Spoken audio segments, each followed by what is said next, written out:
mar George Manoka kamano wadhi nyime kama jakom mar budget mapachoka kendo jaod bura ma Alego Usonga Samuel Atandi oyango ni kaka jatelo makaluo girwako welo kod rombe siasa mikelo Kisumu to mana ka gin makelo dongruok ok mibago magiyanyo jotendgi.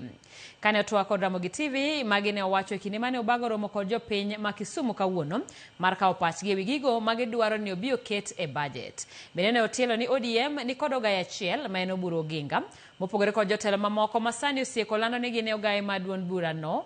Kamano bende ne ojiwo oganda mondo kik yiene jotend ODM mobalo mar biro bago rombe siasa mag kelo koko, siro ayenje kod pogo oganda kaonge agenda mag dongruok malongo magibiro godo.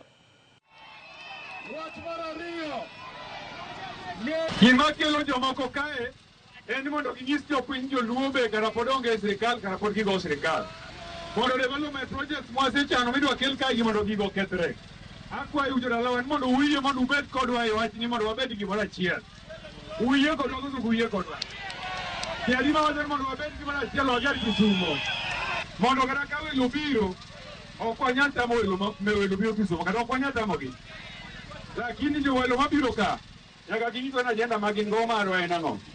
Ken agenda mar biro yanyo jotelo wacho ni Oburu Oginga en jaduong' motii maonge paro. To ok onego wayie. Wawinjore. Donge ok onego wayie. Gibia lakini gibi giluorore kamano.